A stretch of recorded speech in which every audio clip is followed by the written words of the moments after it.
So we're 70 years behind what should have happened naturally, because we're all learning that there's every reason to appreciate each other, right? But we're just now starting to appreciate that, and we need to start building our city so that we can start living that way. Since the founding of our country, we've had a motivation baked into our public policy for people to become property owners.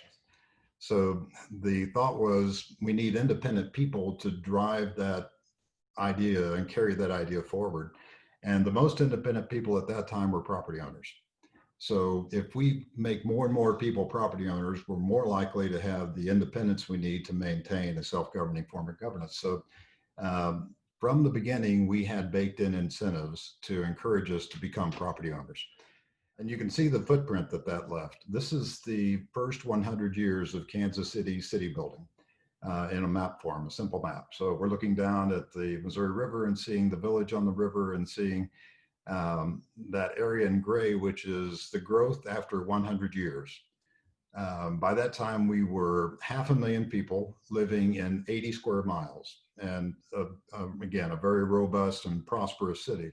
This is us today, 100 years later, 70 years later, I'm sorry. 7 years later, we have grown to a city that's nearly 4 times that size, having 319 square miles of city now. But for a whole lot of complicated reasons, we are still about a city of 500,000 people, which means that each of us now has 4 times as much city to be responsible for.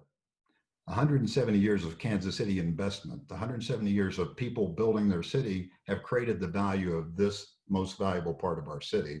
And we're letting speculators take it away from us and put it in their pocket and walk away. And that's why we have parking lots downtown. If that property that has a parking lot on it was valued based on its location, that property owner would be motivated to do something with it. They'd be motivated to improve it. Another problem with the property tax system is the example on the right, which most of us are familiar with. These are disinvested homes in areas where somebody can buy a house and just let it fall apart. Because again, if the property tax is largely based on the value of the improvements, then you're not motivated to keep the improvements very high. You want it to be as low as possible because your goal is to sit on that property until the neighborhood around you is worth something and then you cash out again. The problem is these absentee landlords have brought down our neighborhoods all throughout our city in this practice, which is encouraged by the way that we tax ourselves.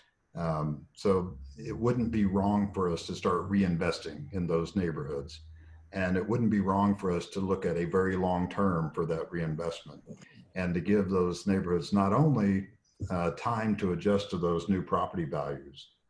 In some cases, you need to provide training to adjust to home ownership.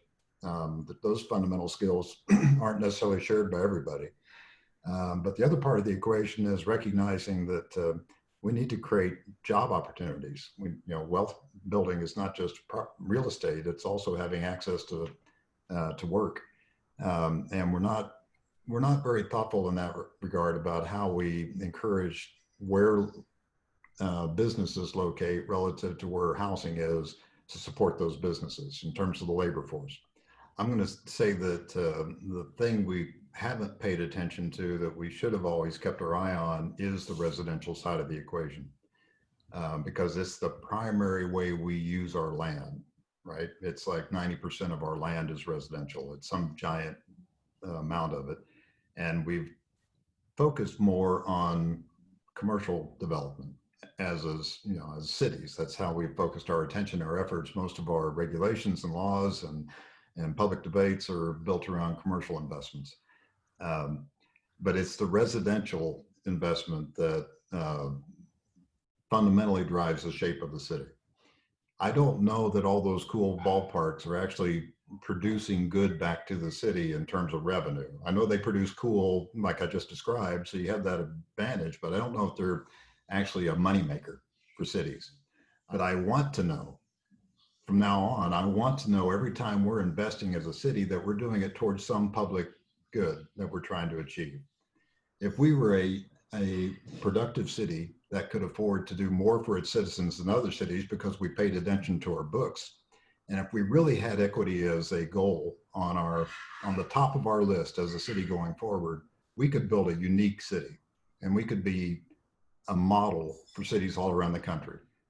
So those are the three recommendations: to be really careful about building more infrastructure, to be much more appreciative of the value that small scale multifamily builds into our city and the opportunities it creates for affordable housing throughout our city.